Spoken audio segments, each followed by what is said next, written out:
It's like I wasn't an Ironman when I did the Ironman. I was an Ironman because I woke up and did what Ironmen do every day.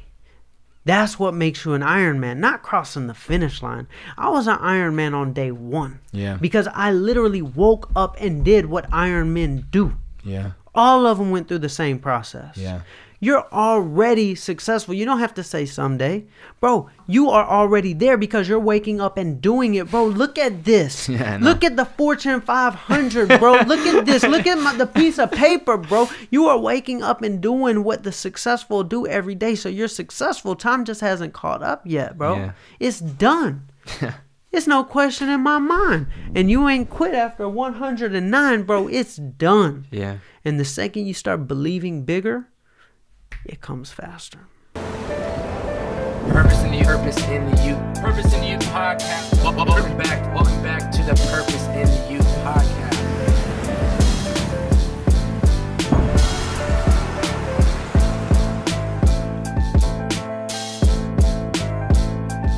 Ladies and gentlemen, welcome back to the Purpose in the Youth podcast with your favorite bearded man, the one, the only Bobbbaaaay. Ladies and gentlemen, welcome back to the Purpose in the Youth podcast with your favorite bearded man, the one, the only Bobbbaaaay. Today in the studio, Charlie Rocket. It's a pleasure, brother. Man, thank you, brother. Thank you for coming in today. Charlie Rocket. Charlie Rocket in the house. A.K.A. CEO Charlie, A.K.A. Charlie Jabley, A.K.A.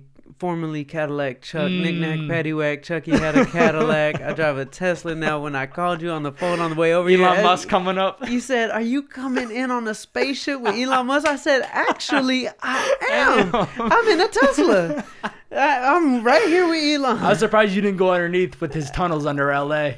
That would have been fun. I did. You been underneath? Yeah. Really? I'm just joking. Oh, I didn't. You never know, Charlie. Well, You might technically, be. I watched the video, so I watched it, Yeah. and I felt like You felt like you were actually there. Yeah, you man. felt like you were actually there. I'm gonna be honest with you. This morning, Saturdays I end up. You're gonna be honest with me. So does that mean you weren't honest? I've always been before? honest. I've always been okay. honest. Believe me. But I run every Saturday morning. I do Monday through Friday. I work out in the gym, and I'll do stairs for cardio inside the gym. And Saturdays end up being the day where I just run around the block, run around the neighborhood. Today, when I'm running, I knew you were coming in. I knew your message, so I literally pushed myself to go probably like an extra mile, which is not a lot, but I still pushed myself because like I know what Charlie's all about, and so I need to go into this podcast living and breathing this mentality of kind of going that extra mile, this rocket type mentality, and so I pushed myself. But I'm just curious, like, how do you think people can take, as we're gonna get into this podcast very shortly, how do you think people can incorporate this rocket mentality into their own life? How can I become Bobby Rocket? How can somebody become Dylan Rocket? Why rocket? Why this mentality? Anybody who's ever said take off like a rocket and to think that's fast was lying. Yeah. Because no rocket has ever taken off fast. When a rocket's taken off, it moves so slow. Yeah. And that's why I named myself Charlie Rocket, because I actually gave the name to myself when I was 305 pounds. And I said, I'm going to be an athlete. And I'm going to come up with this name for myself. And I related to a rocket so much because it's 62 miles to the atmosphere of outer space. The end of the atmosphere, entering into outer space. And that 62 miles is the point in when it gets very easy. But when a rocket starts off, it starts off extremely slow. Yeah. Let's say we're starting a podcast. Yeah. Or we're starting a business. Or we're starting to run. We all start off slow. Yeah. But technically, rockets start off slow. So we can be rockets. Yeah. And the goal is to be flying high, where it's fast and easy and we go all the way to the moon. We all want that in our lives. We don't want it to be slow forever, but it's okay to be slow. You don't have to worry about where you're at when you know where you're going. Yeah, because you know eventually you're going to break through. You know exactly the destination, but you kind of have to start slow, right? It's like the domino effect. Like once you hit one thing, it kind of picks up speed, but that rocket mentality is like, it's a great way to look at life. I have some interesting data on the rocket. Hit me. and this is only in my life, so Okay. I cannot, I can't say this is a universal law. It might be. I call it the law of 62. Okay. Because I named myself Charlie Rocket. I said it's 62 miles to outer space. That's where I want to get to with everything I do.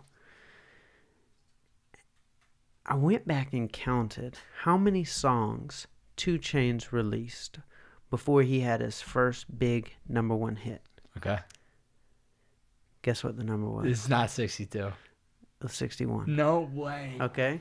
Hold on. But my first group, Travis Porter, Yeah. how many songs did they... I went back and counted. How many songs did they release?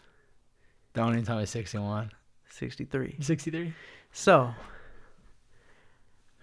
when I'm training for my Ironman, and I'm like, just kind of like... I even get chills talking about this. Yeah. I trained for my Ironman. It's a week before the Ironman. And I'm like, I wonder how many biking... How many times I rode as training, how many times I ran as training. I didn't track in like an app how many times I swam. Yeah. But I went back through my Strava app and counted all my bike rides over the past, 5 or 6 months of training. Guess how many it was? 60. Well, biking was 60. I want to give you the right number. It was just over 62. It was like 63, 64. And how many runs did I do? Mike, don't even tell me 60. It was always around that number. And when I did the Ironman, I was able to do it. It was easy. I'd hit that atmosphere. Yeah. And with 2 Chainz, I hit that atmosphere. And it's not just releasing the songs, because you could release the songs, stop, and then you would have to start over. It's the consistency. You can't take a break in between them. With Travis Porter, we released those 60 whatever songs in like an 8-month period of time. Oh, so you guys are dropping. Our first mixtape came out January 1st. Second mixtape came out March. Another mixtape in April. Then another one August 1st. And then October 31st. You still remember the dates? Oh, I remember the dates. Oh my God. For sure. Yeah, because he was the really, like, it sounded like the starting point of a lot of then getting into 2 Chainz, Young Dolph, and all those artists. But before we even get into that, because there's a lot of gems within that. I want to take it back. Bring me back to Atlanta, Georgia. That's where you grew up. Was it Atlanta, or was it a suburb? Atlanta. It wasn't. Well, no, Chamblee, Atlanta. If you look at a map of Atlanta, it's like a circle. Like there's this expressway that goes around Atlanta, and I live like right in the circle. Center? Like not in the centers. The center's downtown. 2 Chainz is from the south side. I'm from the north side. Not too far from where the Migos are from. Wow. What's this place like for you growing up? Describe it to me. I mean, I was an entrepreneur. Yeah. It's an entrepreneurial city. It is just a lot of just young hustlers. Yeah. And I grew up in a hustling family. Yeah. My grandfather sold vacuum cleaners. My dad sold vacuum cleaners. My mom sold vacuum cleaners. I sold vacuum cleaners. Let's get it. And, grew up, pretty humble. Yeah. I didn't feel like I was without. But my dad, my mom, they taught me about money. Say I wanted some like Jordan or Allen Iverson sneakers. Mom's like, you got to go buy those yourself. So I'm cutting grass. I got businesses. And, it was dope. And it was, all my friends started making music. Huh. And so me being the entrepreneur, I'm like, all right, well, let's do this. Like, I want to put a studio in my bedroom. I lived across the street from the high school. And I'm like, Mom, this hip-hop thing is going to be huge. And I'm like, listen to this song. She's just like, I don't get it. Take it out of here. And then she didn't reject it. She's just like, I don't understand why y'all like this so much. I'm like, Pharrell and Jay-Z, like the song is amazing, and she's just like, whatever. And all she would know is after school there would be 20 people in my bedroom like this, everybody with like pads, and we'd be recording on GarageBand on a $100 microphone and a quilt, like grandma's quilt for like the soundproof. Yeah, that was our booth, hanging from the ceiling. And I picked up a camera. Yeah. And I was like, I'm going to start making videos. And then with the videos, I was like, I'm going to build a website. website started taking off. Like the dance movement in Atlanta was huge. All the young artists, teenage artists making dance songs. And there was this artist who kind of mimicked what we were doing in Atlanta. He was an outsider. Okay. He lived in a small little town called Batesville, Mississippi. I'm talking about population nothing, 20,000, like small little town. Yeah. And I graduated from high school, going to community college, just buying time. My mom only had one request for me. She knew I loved business, but she said, just get your college degree. I don't care what else you do. Just get that doggone degree. She just wanted degree. you to get the degree. Yeah, she wanted Did she have the degree too? Or no? So it was kind of like, I feel like that's a lot of pride for a lot of parents that were able to get their kids to just go to college and do it. That's right. Yeah. So I'm in college, running my website, not really making any money, but something that I was passionate about. And I got a phone call one day. It just happened to be the day I paid for my books. Mom made me pay for everything myself. Yeah. And she always had this deal. She said, you don't have to pay rent. I'm living in her basement. You don't have to pay rent as long as you're in college. But you got to pay for your books. Pay for them. I don't want to do this. Phone rings. Hello? Hey, this is Brian Washington from Interscope Records. So your head's turning because you know, if you're in music, you know Interscope is huge at the time. Well, yeah. This is Charlie. This is Charlie Jabley. Yeah. Oh, we have this new artist we just signed, and we want you to go on tour with him. And I'm thinking to myself, I'm like looking at this college. I'm like, can't wait. Let's go.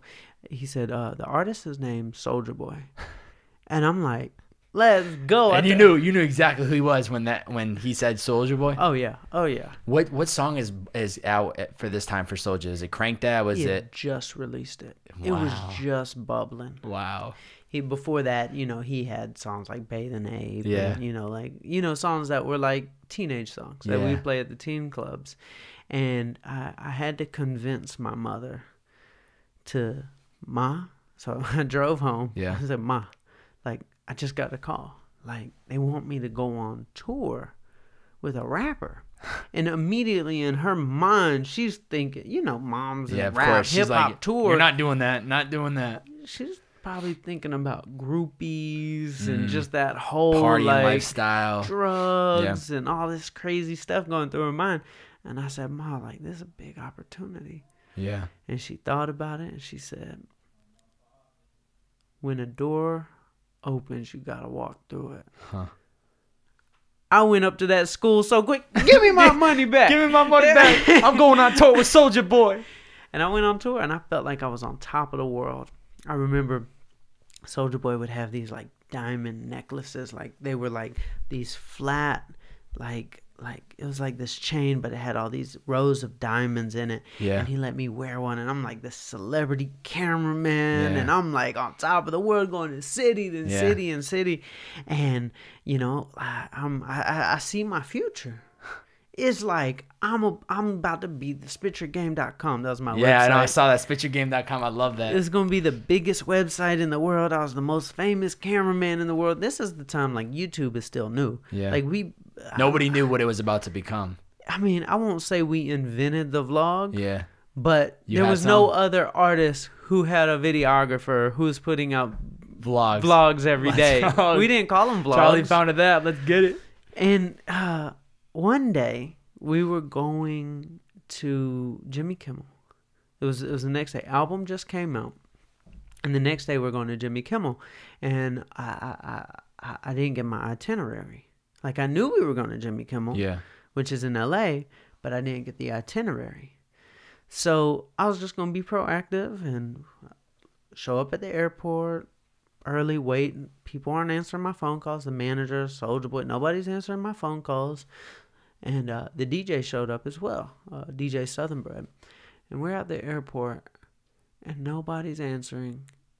And I looked at Southern Bread after a couple hours, and I was like, bro, I think we're fired. He was mad.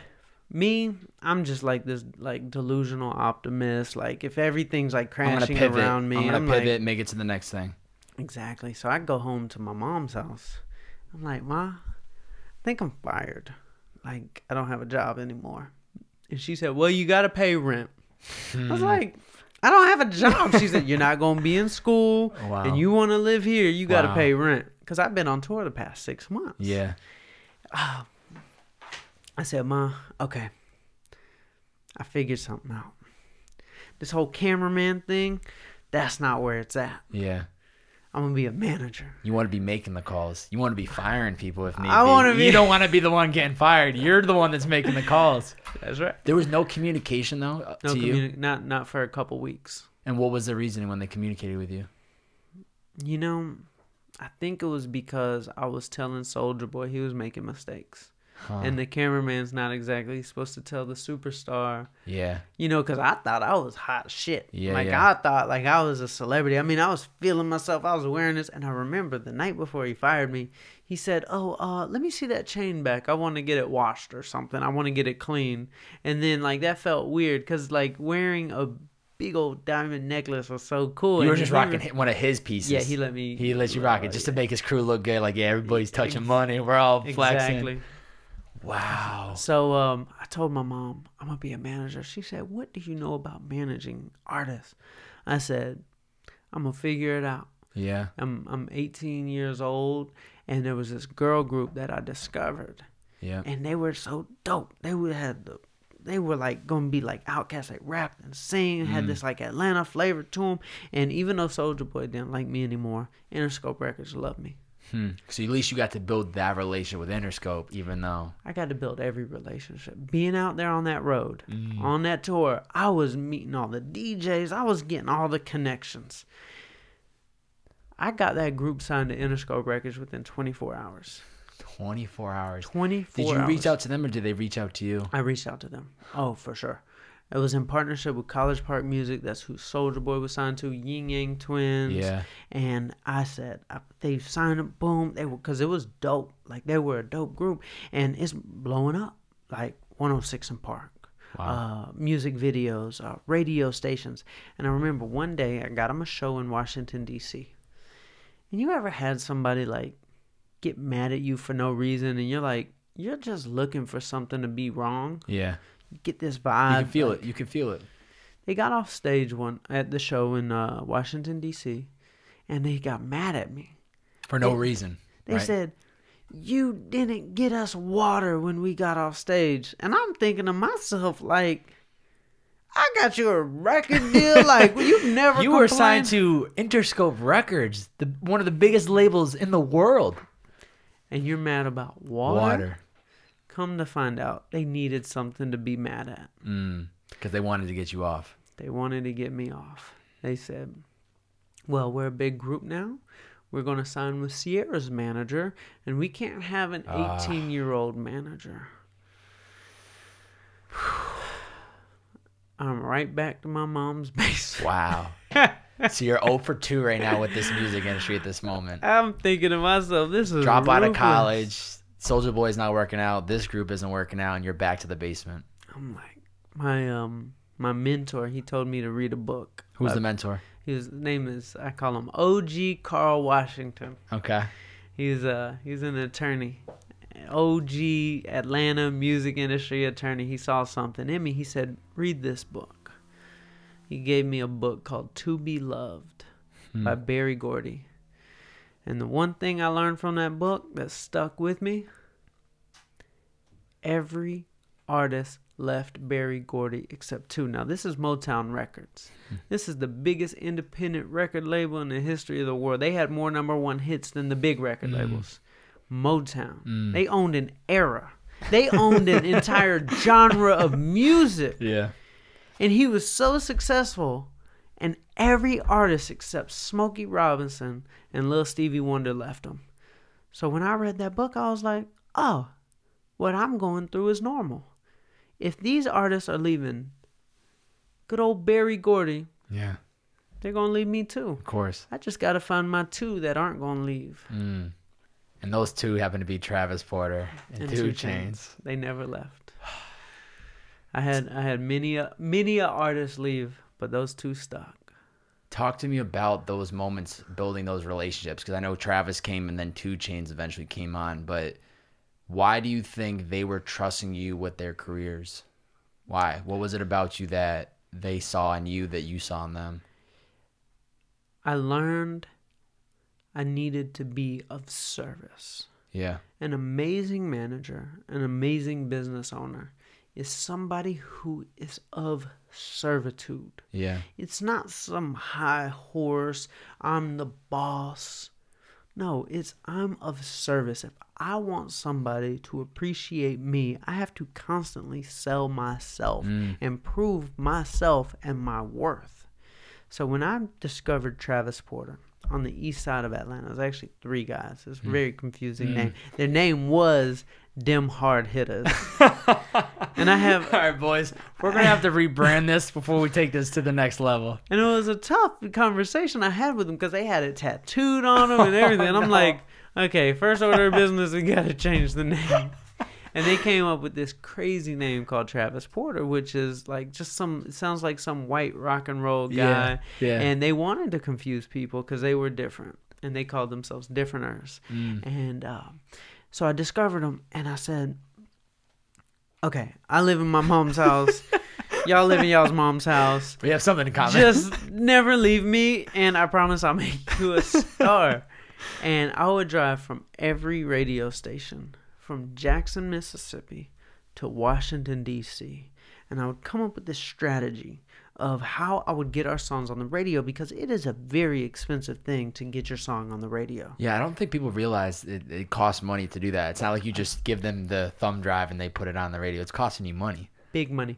And I didn't have money. No. So I had to come up with another solution. Okay. My solution was called Show Up. Okay. So I learned that there are mix show DJs at every radio station. The mix show DJs are like playing the 6 o'clock hour during traffic, and they would like mix songs together, and it'd be like a live set on radio. Yeah. These were also the DJs who were in the clubs, so they knew all the new music first. At radio, you've got rotation songs, then you got mix show songs. The mix show songs are going to be the newer ones. So when I would go to a city, let's say I went to Montgomery, Alabama, I would find Solo. all the mix. You're just driving there solo. Oh yeah, in my Cadillac. This is pre Rocket. The Rocket is. Oh, this is CEO Charlie right here. CEO Charlie. Yeah, I don't want people to understand like the CEO, comma 000, comma 000. That's a shirt that I've recognized for a long time, and when I connected and I realized it was you, I was like, oh my god, this is CEO Charlie. Unreal. We'll tell some stories about that. It was actually a social experiment that I had to see if I can create a 7-figure clothing line business. So we'll talk about that later. So here we are trying to get songs on radio. So I'd get in my car and I would drive to, let's say, Montgomery, Alabama. I'd reach out to all the mix show DJs, and all people love free food. Let me take y'all out for lunch. We're going to go to like Hooters or something.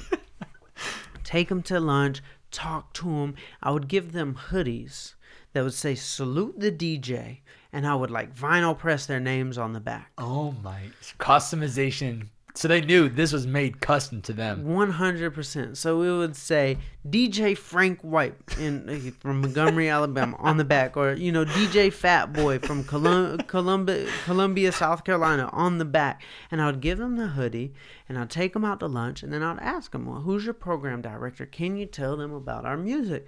And they're like, they only want checks. Like they're always tough. Like program directors, they're running their business. Yeah, they're want usually money. the people who are in charge of the station. Yeah.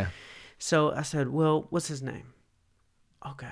All right, cool. Well, he has an office at the radio station, and a lot of times these radio stations would be a little box like the size of this on the 2-lane highway in the middle of the country. Okay. You ever Nobody's seen, like stopping in. You ever seen Oh Brother Where Art Thou? No. The movie? No. It's just like a trailer, like a double wide trailer on the side of a 2-lane highway, like tumbleweeds, going by. Nothing going on. And so I'd stand outside and wait for the program director to come out. And sometimes I'd knock on the window. They'd be like, kid, what do you want? Yeah. And I said, let me just show you something. And I'd have ready on my phone, our fan base, girls screaming, at some teen party or something. Yeah. I've got what you need. You have to sell advertisement. I've got a hit record that kids want, that when you play, people will stay on your station longer. He's like, well, you're smart, kid. I said, just give me a shot. I took 3 records, top 20. 3. Recorded on GarageBand in my mom's basement with quilts hanging from the ceilings on a $100 microphone. You ever heard the song All the Way Turned Up? Yeah. Soulja Boy was actually on the song with Roscoe Dash. Yeah. It was originally, Roscoe Dash. Yeah. It was originally Roscoe Dash and Travis Porter. Travis Porter, we discovered Roscoe Dash. I changed Roscoe Dash's name as well. No. I changed everybody's name. No way. Guess who else's name I changed? Oh. 2 Chainz. 2 Chainz. It was Titty Boy, Titty right? Boy. I'm known to change names. Wow. I've changed my name a few times. Yeah, you changed. I was gonna say you changed your own name a few times, but that's got to take a lot to even get these guys to consider changing the names too, because I'm sure they grow so passionate to their brand that you're like, wait a second, I have to hit the restart button and completely refresh that. Wow, that's such a hustle though. You're driving around city to city making customization shirts. Yeah. But what was it for you to kind of see like these artists start to gain this success? Obviously, then you get on 2 Chainz on board. Like to really start turning this from I'm living in my mom's basement to I'm now running a multi-million-dollar management company.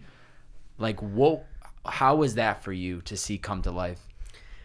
Man, I remember when it started picking up steam with Travis Porter. Yeah.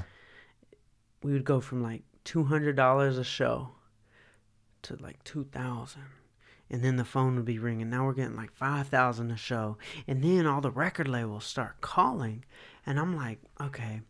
I remember when I got my last group of record deal, it blew their heads up too much. Yeah. I was like, we're not doing a record deal. I said, we're gonna wait, and I would like kind of like tell the artist like, we're gonna do this independently, like we're gonna run it up, like we don't need a record deal. We're on the radio ourselves. You a CEO, Charlie. I got you. I got you. I got everything you need. Just don't leave me. Just don't leave me. So the record labels were blowing me up. And I remember I was laying in my bed. And I would always talk to my best friend Tasia on the phone. And I would like click her through on 3-way. Like if like somebody like business would call, I'd be like, put yourself on mute. Like so you can hear the conversation. Yeah. And I'm laying down in bed talking to her. And I got a 310 number that called me. It's California for people that don't know. I'm like, oh, this is big. When That's New LA. York calls you and California calls you and you're in the music business, this is going to be a good conversation. Yeah. I'm I'm like, Tasia, put yourself on mute. Let's see who this is. Put it on mute. Switched it over. And it was Jimmy Iovine. And I'm like, holy. He just called you like that? Yeah, the owner of Interscope Records. The owner. And he didn't realize he had signed one of my other groups, but it wasn't his decision to sign one of my other groups. This is high Jimmy level. Iovine calls up you. Yeah, man. And he like is interested in my group. And he says, I want to connect you with somebody who I have a deal with, who has a label deal here. He really is passionate about signing your group. And it was P. Diddy took Bad Boy over to Interscope. And so they're double teaming me. So Jimmy Iovine makes the call first. I get off the phone with Jimmy and I'm telling Tasia, do you know who that is? That's the most powerful man in the music industry right now. Yeah. Like this is the guy who he's been through it all. Death Row Records, Eminem, Dr. Dre, 50 Cent. Like this Jimmy, Black Eyed Peas, like literally the biggest acts in the world. Yeah. This man is in charge of them and he's calling me on the phone. So then Diddy calls me. And I told my group Travis Porter and we talked about it. We're like, man, there's no way we could ever sign to Diddy. Like, we know what happens to the artist who signed to Diddy. And I was trying to make a decision in my head. Okay, I can't lead him on. Like, I don't want to lead him Diddy on. He's the last person you want to lead on, I feel like, because he'll call you up and let you know how it is, right? Yeah. Oh, just wait. No. I got a story We're getting somewhere. We're getting somewhere. So I'm just open and honest with Diddy. I said, Diddy, we're not interested in signing to 19 years old, and I'm telling Diddy. Damn. Like somebody who I Still a young idolized. buck. Diddy not interested in signing to Bad Boy. And, you know, he doesn't like being told that, and he was a little frustrated. And, but we got past it temporarily. Okay. Travis Porter is growing huge. We have a huge song with Roscoe Dash called All the Way Turned Up. Yeah. Roscoe Dash's cousin was our investor. He gave us like $3,000 to press up CDs. Like back then, that was our investor. That's everything you needed, right? So he asked us, his cousin asked us, well, can y'all do me a favor and like record this song with my cousin? His name is ATL, that was his name before Roscoe Dash. Mm-hmm. Oh, I got you. And we're like, yeah, sure, whatever you need. Like, we'll record a song.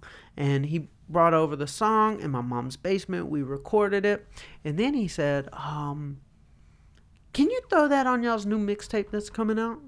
And I'm like, you're pushing it, bro. That's a force, right? To ask a favor like that? Like, the song is cool and all. Like, you know, we're not thinking anything of it because it's not our song. Yeah. And we put it on our mixtape. And it's just like song number 20. Like, buried at the end. If you're lucky, people are going to get to it and they're going to listen to it. We're just like, yeah, whatever. But the way, like, the graphic designer titles... it's like track 1, song name, and then the features. Mm-hmm. So it assumes every song on the mixtape is Travis Porter. Mm-hmm. And then, you know, after the song title, it says the feature. If there's a featured artist. Yeah. So we had it as the graphic designer put song number 20, All the Way Turned Up, featuring ATL, which was Roscoe Dash. Then, like, okay, so we put out the mixtape. And never had a hit record to this date. Like, we're still hustling, just going around. Like, we would go from skating rinks to strip clubs all in the same night to promote our music. Are you able to make a living enough at the time to pay your bills? Or yeah. Are you, yeah, we're getting like enough $300, $500 shows. Like, just little money here and there. You know, living in my mom's basement. It doesn't take too much to get by on that. Here, Mom, here's some money. Here's the payment. So we would go from skating rinks to strip clubs to promote our music. In Atlanta, the strip club culture is how you promote. Mm. And I remember I pulled up. We had put out the mixtape. It's called Different or Two. I pulled up to a gas station, and I heard 4 cars playing the same song at the same time.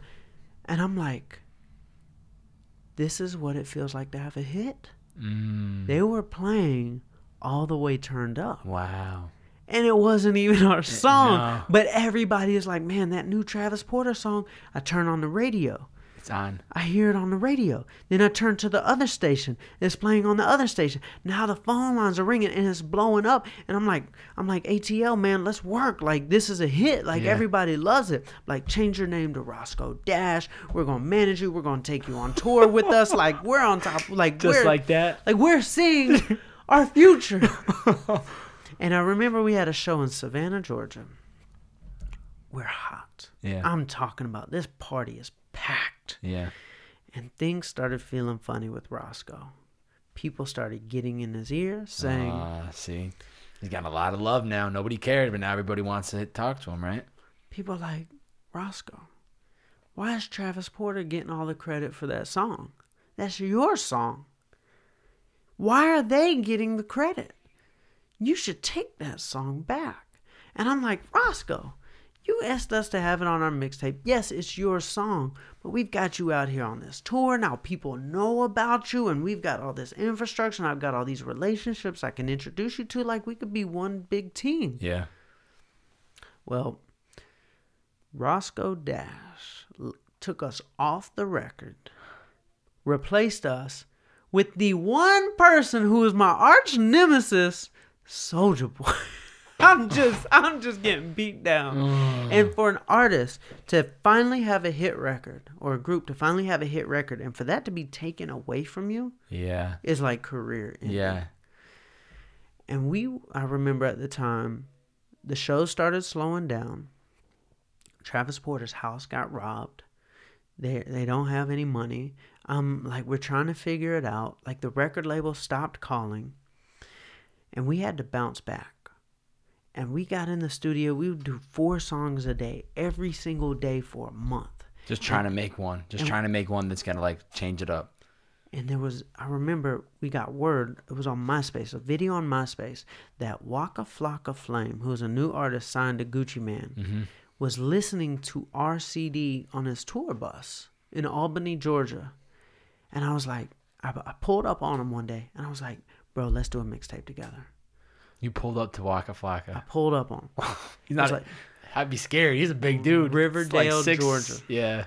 And I said, let's do a mixtape together. Travis Porter and Waka Flocka Flame. We called it Streets Are Us. We put it out on October 31st because we had to get back in the game. Like, our biggest song was taken away from us. Yeah. We released that mixtape. A song on there called Go Shorty Go took off, top 20 in the country. Travis Porter was back. The record labels were calling. Everybody, we were on fire. And the record labels, like, we had this huge bidding war going on because of this song, Go Shorty Go. It was huge in the strip clubs, huge, all the girls. It was all their favorite songs. Yeah. And the record labels are like, Charlie, let's fly you up to New York. And I'm like, nope. No, not doing it. Not doing it. If I come to New York, I'm like hard-headed 19-year-old. I said, if I come to New York, I'm flying myself up because I'm going to walk across the street to your competitor, and this is going to be a big old bidding war, so you better get your paycheck out. You knew the game. You knew what you were walking into. You weren't going to let these people just walk all over you and like try to take you for your money. We had the biggest bidding war going in the country. And how old are you at this time? 19. Man, that's young to really start like tapping into this type of an industry. And people are starting to throw their dollars at you and say, we want you, we want you, we want you. Man, let me tell you. Let me tell you about this day where I stirred up the bidding war. This is a very interesting day. Yeah. And Diddy's a part of this as well. Oh, my God. The great Diddy. So there were 4 record labels who were in the mix of the record deal. Atlantic, Warner Brothers, Jive, and Universal. The biggest players in the game. Wasn't interested in Diddy. Already told him that. So Interscope was out. So we fly to New York. And the first meeting, early in the morning, we get off the plane.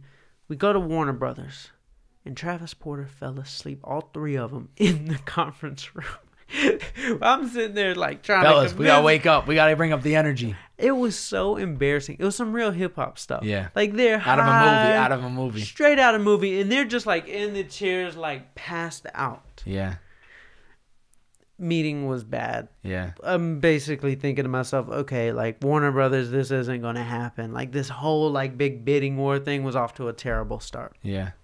The next thing, Universal. Monty and Avery Lippman, the Lippman brothers, they take us out to lunch at Mr. Chow's. Oh, I know. Beverly Hills. This is actually in New York. Oh, this is New York, though. Yeah, you're right. I know the one in LA, excuse me. And I'm like, we've never had a meal like this. None of us. Like, we're eating like these like lettuce wrap with like, taco, like lettuce wraps. Like, we're just like, this bill has to be $3,000. And Monty and Avery Lippman, they're like, order whatever you want. And we're just ordering everything. Yeah. And it was the most amazing thing of our lives. So then we go to Atlantic Records. And Atlantic gave us like this attitude. They said, Charlie, Travis Porter, check this out. Atlantic, this is a country club. We're not going to give you a lot of money, but we got the best here. It's a privilege to be a part of this country club. So if you want a big advance, go to one of those terrible record labels. If you want to be with the best in the industry, accept less money and come here. Not what I wanted to hear. You want money. I wanted you want that money. Yeah, CEO Charlie wants that money. I felt like how much somebody cared about us was determined by how much they were willing to pay. Like, that was my key metric. If you're going to give us $2 million, you must really care about us. If you're trying to give us $200,000, you don't care at all. Yeah. So it's like Atlantic is like, man, they're talking to us like we're scrubs. I'm like, forget Atlantic. And then we go to Jive Records, who had like really been courting me. Like, I'm talking about Jeff Sledge and Neil Levine would call me every day. We get on the elevator, go up to the 53rd floor of the Sony Music Building. We get off the elevator, and I felt like I was in a movie. We walk off the elevator, and there's Travis Porter posters everywhere. Balloons, Travis Porter posters. They covering up Britney Spears and Justin Timberlake with us. Oh my God. They're covering up platinum albums, diamond albums with Travis Porter posters. I'm like, these guys care. Yeah. This is what I envisioned from a bidding war. Yeah. Every employee was wearing a Travis Porter shirt. Wow. They had food laid out. They had a party going. They had the big boss, Barry Weiss. Yeah. He was there for us. I knew in my heart. That's where I need to be. We're signing to Jive Records. Yeah, because they're making it more than just the money. They're making it like that experience. You're already sold walking in. You haven't even talked to these guys. That's right. And you're already seeing that feeling, that pull. You know, it's interesting. Is this what's going through the food process of your life at this time? Because you brought up the Mr. Chow, everything you guys could eat. You're talking about the food at Sony. Like, where are you in the state of mind for the food and the size of you at this time? Business always led to food. Yeah. Stress leads to food. Yeah. Deal making leads to food. The best food in the game, right? And success and celebration leads to food. Yeah. So it's all a trap. So we're there like eating, you know, like whatever fancy food, and it's like we're in the moment. How can you not celebrate? And I'm getting, like, the bigger my business got, literally the bigger I got. Like at this time, I'm probably 260, 270 pounds. Like, wow. I'm a big boy. Yeah. And I get home. I don't drink, smoke, or like really Ever. go to the even clubs. when you were celebrating. None. Never. I would celebrate with food. So after we were done with this amazing Jive meeting, I would go back to the hotel. Universal Records wanted to take Travis Porter out to the club. I was like, fine, y'all take him. They're going to Greenhouse or something. Yeah. Cool, whatever. I'm going to the hotel. I'm going to sleep. I'm taking a shower. I see my phone ringing on the sink in the bathroom. And I'm like, who's this calling me? It's like 11 o'clock at night. And I look at it. It says P. Diddy. And I'm like, oh, Lord. Oh, I don't want to answer this. So I put the phone down, go back in the shower, and I look out. It's ringing again. It's ringing again. He's called me like 10 times. Wow. And I'm like, I don't want to talk to him. No. I'm in his city, and I do not want to talk to him. So I finally get out the shower. He's a very persistent man. Yeah. So I answer the phone. Hello? You're going to come to my city and meet with everybody but me? I said, I already told you. I was always up front with you, Diddy. Yeah. That we weren't interested in signing with Bad Boy. He said, you're not going to show me the respect to at least meet with me? He said, I know exactly what happened today. Monty and Avery took you to Mr. Chow's and fed you chicken on a stick. People don't even go to that Mr. Chow's anymore. And I'm like, I thought it was the most amazing meal ever. He said this played out. And then I'm like, it was chicken on a stick. I thought it was fancy. He's like, that's mauled chicken. And I'm thinking to myself, oh my goodness, how does he even know this? He's like, and Jive Records, you're going to fall for that corporate bullshit? They threw you a pizza party. And I'm thinking to myself, it was a pizza party. I thought it was amazing, but the way Diddy explains it is, it was a pizza party. He said, you can't fall for that stuff, Charlie. And I'm like, oh my goodness. He's putting the pressure on me. He said, come over to the penthouse. And I'm like, oh, this is such a trap. I mean, I want to go. I mean, it's Diddy. He just said penthouse. Yeah. The word Diddy and penthouse. How do you say no to that? Yeah. And he's like, I'm gonna send a car. I was like, no, man. I'm about to go to bed. The fellas are going out with Universal Records. Just we're done. Like, we're done for the night. He said, Charlie, give me the respect. You're gonna be in this game a long time. Give me the respect. And when he put it that way, I was It's like, all right. I was like, okay, we got our own van. We'll Yeah. come over. I don't ever like anybody doing us favors. Yeah. Ever. Yeah. I learned that from like dealing with like street rappers. Yeah. Never let somebody do you a favor because they're gonna then hold it to you you. owe Yeah. them. So I was like, no, we'll drive ourselves. Just like the record labels. No, we'll fly ourselves. We'll fly ourselves. I'll drive myself. So we go to Diddy's penthouse. We go up the elevator, knock on the door. The door opens. And the most beautiful woman I've ever seen in my life, Cassie. Yeah. I'm talking about I fell on the floor. I'm just like, Cassie just opened the door. What type of movie am I in? We go in the penthouse and she's dragging this 4-foot bottle of Moet across the floor of the living room. And she's like, do y'all want anything to drink? Oh, man. And we're just like feeling like we're in the best movie ever. Yeah. And Diddy says to me, let me take the fellas out to the club tonight. Diddy, I told you already. Universal is taking them to the club. Yeah, and yeah. Travis Porter's there with me. Yeah, like, yeah. we're enjoying it. Yeah. And Universal's taking them to Green Out. They can go to 2 clubs in one night. Let me take them to the club. Yeah. I'm thinking to myself, Universal's going to think this is so disrespectful. Yeah. Like, They're not going to like this. and I was like, no, man, I can't do it. He said, Charlie, let me talk to you real quick. I'm like, heart's racing. Yeah. He's like, let's go in the other room and talk. I'm like, oh, I'm about to get a lecture from Dad. Oh, Diddy's about to cuss me out again. I'm like getting beat up today. I'm just like giving in to everything. I'm trying to be tough. Yeah. I'm 19 though, Yeah. trying to go up Diddy's against calling Diddy. you. I'm going wherever. He tell me to go right, I'm going right. So he takes me in the other room. He's like, Charlie, like, just let me take him to the club. It'll be okay, man. It'll be okay. And I'm like, all right, you can take him to the club. Let me let Universal know. I go back to the hotel. I go to sleep, as I always do. I never go to the club. I wake up the next morning to a link from my friend. It says, what is this? And it's a New York Post article. It says, Travis Porter signs with Diddy. No way. And I'm like, what in the world? And then I just realized, I know Travis Porter, they were extremely loyal. I know they didn't do anything like that. This was Diddy's way of playing his game. He didn't want the other record labels to think he wasn't in the picture. He took them to the club.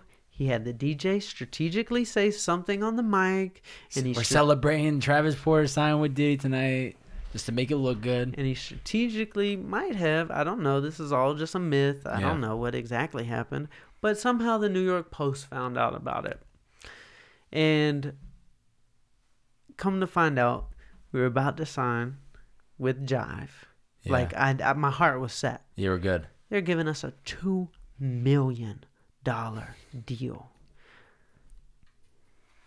We have a record top 20 in the country. The attorneys from the record label and my attorney are going back and forth, fine-tuning all the deal points. We're not going to be in there's the best deal ever designed.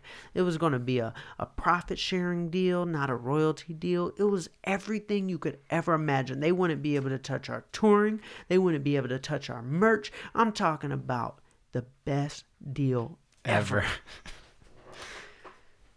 And then something happens. Our song. Now, we didn't have money, so I was promoting the song. You were out running it, working it yourself. So the record started falling at radio. And since this was such a big deal for Jive, you know what they say?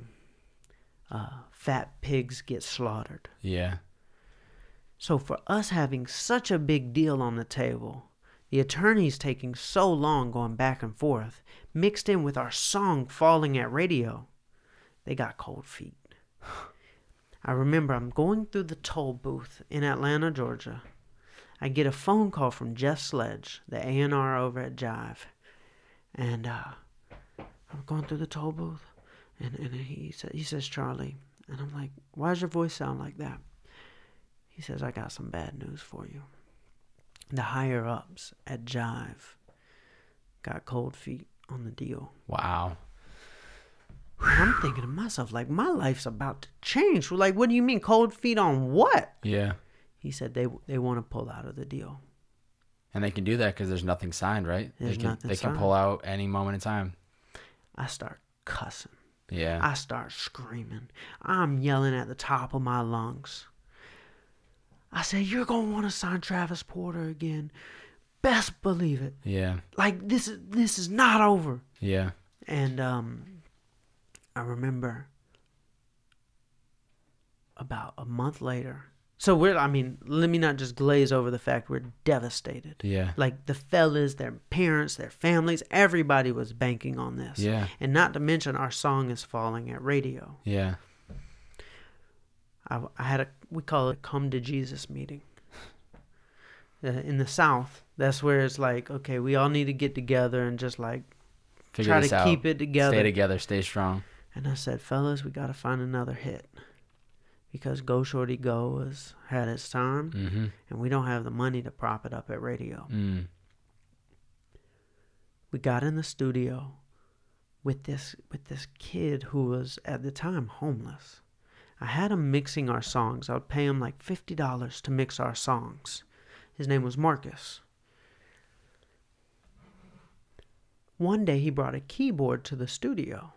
Now, we're recording, our studio at the time was a little hut. It used to be a chocolate factory, and it's a little, like, it was like a hut, and there was like a oven vent that we turned into a booth because it was like a big commercial oven vent. Yeah. And we would hang quilts from it. Like, quilts are like common in my life with studios. Yeah, I was going to say, quilts have been everywhere in your life so far. We would hang quilts from it, and one day, he was homeless, but I gave him a job. He was living in a studio. I gave him a job as an engineer. And he brought a keyboard to the studio. I said, what you doing with the keyboard? Like, we're clowning on him. We're making fun of him. He said, well, like, I make beats. I'm like, man, you don't know how to make any beats. What you talking about? First beat he made, I'm going to play it for you. You have it. Oh, I'm going to know it. I'm going to play it for you. I'm going to know it. This is the first beat he ever made. He had made beats. But this is the first beat he had made for you.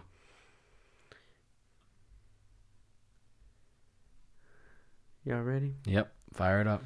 This was a huge club record. You wanna see some ass? I wanna see some cash. Yeah. Keep them dollars coming, and that's gonna make me dance. What? And that's gonna make me dance. What's the name of the song? Make It Rain. Yeah. And that's gonna make me dance. Make it rain. Wow. That was the first one that he brought to you. First beat he made. Wow. He made it right there on the spot. First beat he made, top 10 record in the country. Wow. Second beat he made. Oh, God.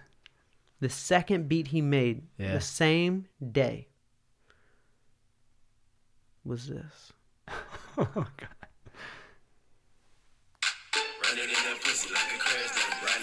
Wow.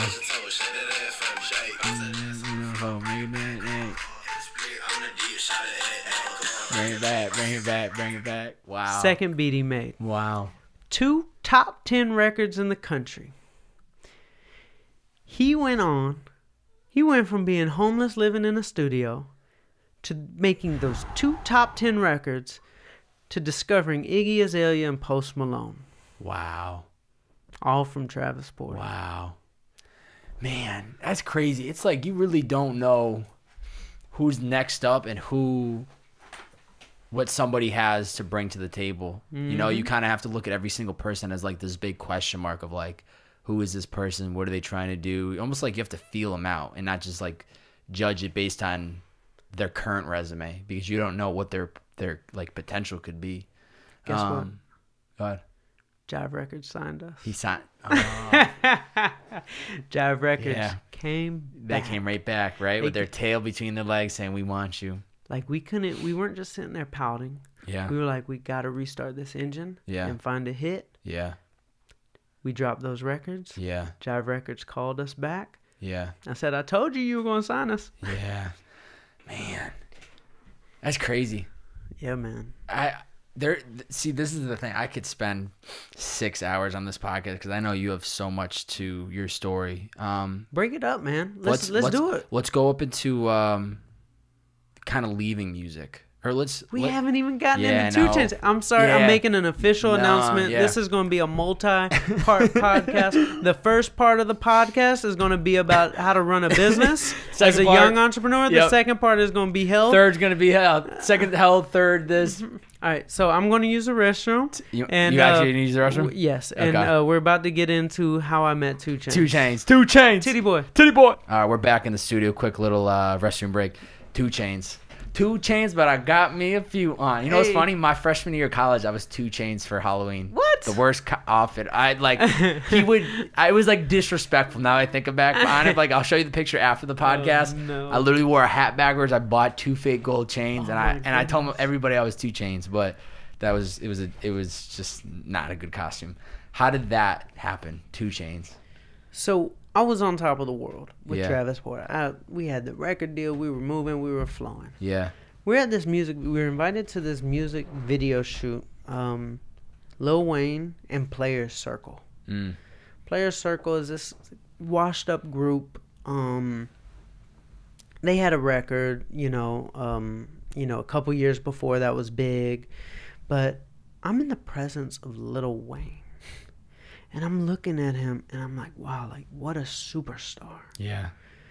And we're in one of these studio settings with the psych wall and the pretty girls walking around and the music executives walking around. And, I'm like 19 years old.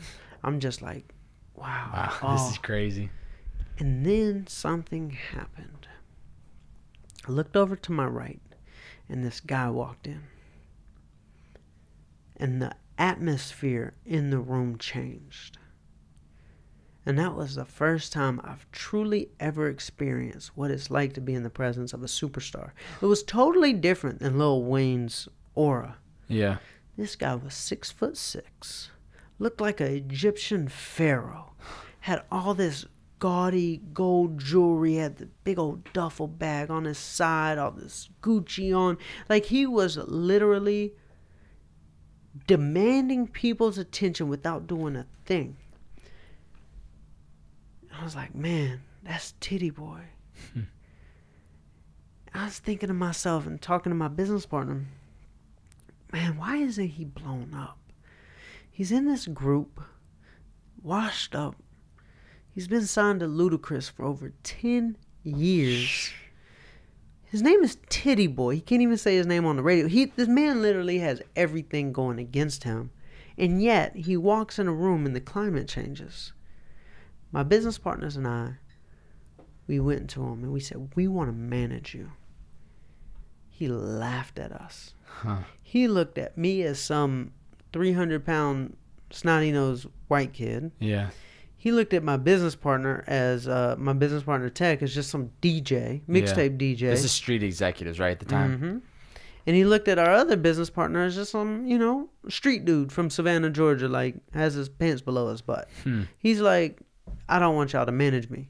I want this other guy to manage me, and y'all could like do my promotions, like pass out CDs and stuff. And we're like, He just wants us to pass out CDs.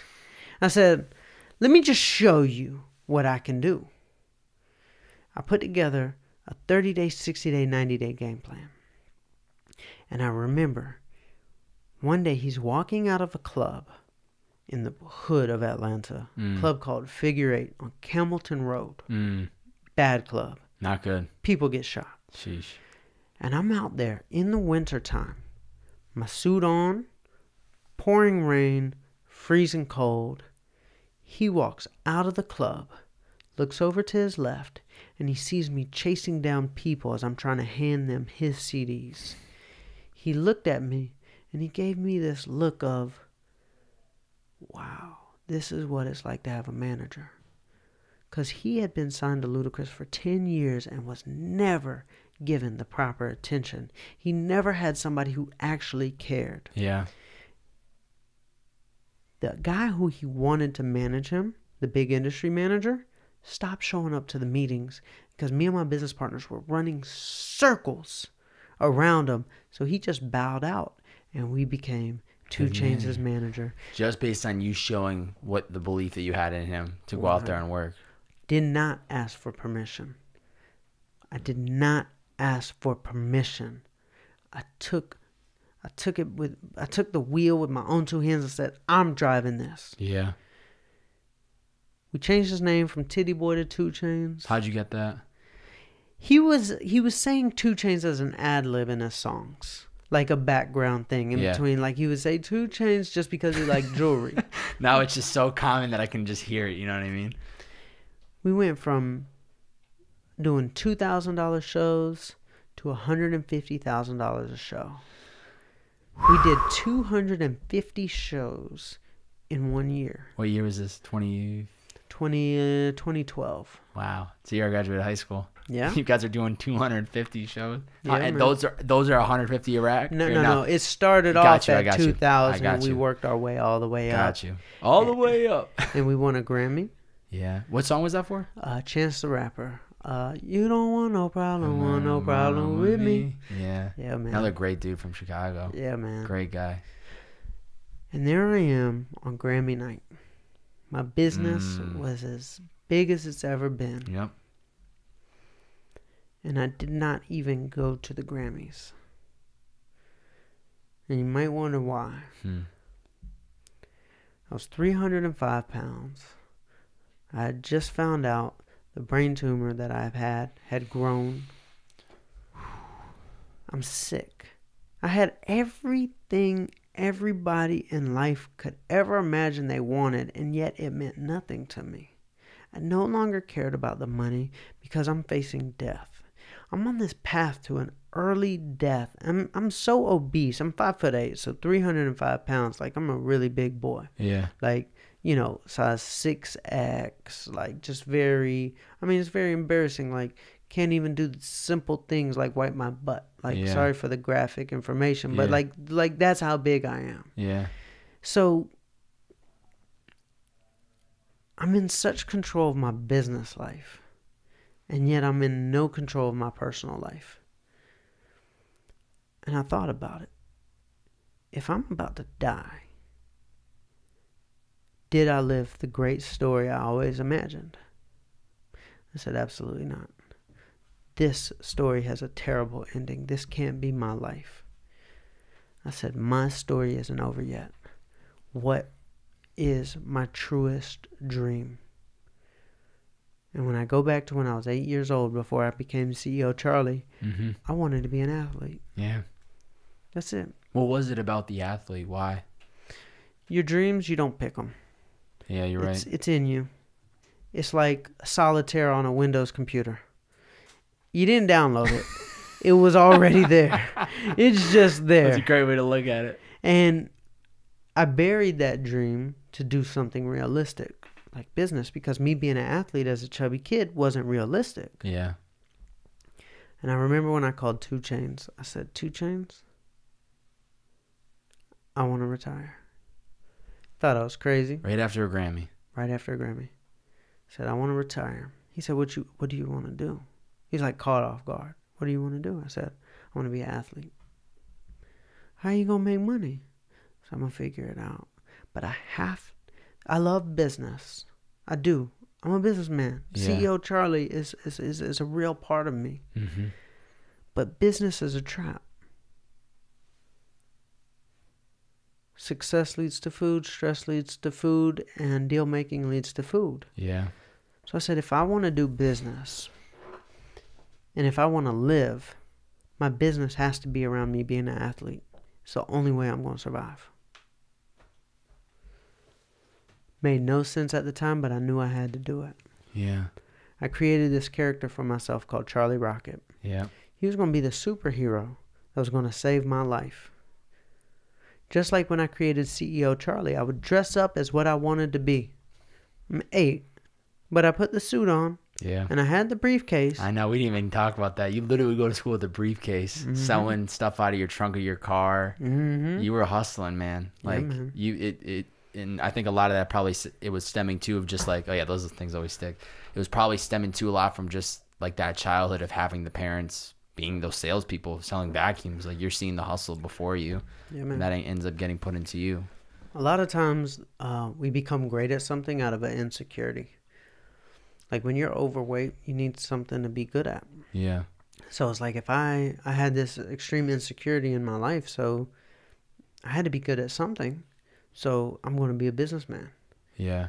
And it would always be my cover up Yeah. or my excuse to not face my faults. The real problem. Because if I'm successful, then people accept me for who I am.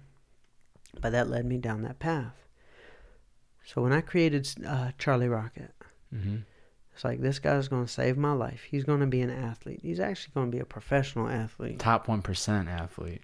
I made a contract to myself. Yeah. Put it on my refrigerator. I'll be top 1% of athletes in the world. Well, what's a feat to become? I mean, I can't play like football or basketball. Like, what's something I can do that would define 1%? I picked this thing called an Ironman. The most difficult thing I can imagine. It sounds like hell. It's a 2.4 mile swim. Yeah. 112 mile bike ride. And then a 26.2 mile run. That's all in that order. All in that order. And I remember I was sitting around some old guys. I said, I'm going to lose this weight. I'm going to do an Ironman in 10 months. They said, Charlie, they were trying to give me like some like fatherly advice. Yeah. Charlie, you need to set some realistic goals because you're only going to disappoint yourself. And the one thing that I hate is when somebody tells me to be realistic, because nothing I've done my entire life has been realistic. You know what's realistic? Emailing a DJ a song with an MP3. You know what's not realistic? Driving from every radio station from Jackson, Mississippi to Washington, D.C. Nothing I have done was realistic, so that fired me up. I lost that 130 pounds. I flew to New Zealand. I did that damn Ironman. Then I said, I'm going to bike across America. And then I ran a marathon all this year. And the craziest thing came out of it. What's that? I'm a Nike athlete. Yeah. That's like... I was in the biggest culturally pivoting commercial in the history of the world. I know. What are the odds of that even happening? If you ask me, great. Yeah. But in reality, very slim. But I was proactive. I didn't ask for permission. You're right. You created the opportunity. I said, if I want to be a Nike athlete, what do Nike athletes have? Commercials. I said, well, if I want to be a Nike athlete, let me make a Nike athlete commercial. Yeah. And I thought to myself, here I am, kind of chubby. You know, I've lost weight, but I'm still like 40 pounds overweight. And I read in Nike's mission statement, it said, if you have a body, then you're an athlete. And I said, that's me. You know, just some common man athlete. Yeah. I said, I'm going to make a common man athlete Nike commercial, because all their commercials are very inspiring. Definitely. But it usually uses these very intense beast mode, you know, jump high, run fast athletes. And I can't really relate to them because I'm not fast like them, or I'm not strong like them. So I said, I'm going to make a commercial for the 7 out of 10 Americans who are overweight or obese. Because in America, 7 out of 10 are overweight or obese. So I said, I'm a marketing guy. I'm going to show Nike what they need. Because they haven't thought of this one yet. Yeah. And I named that commercial, My Story Isn't Over Yet. Yeah.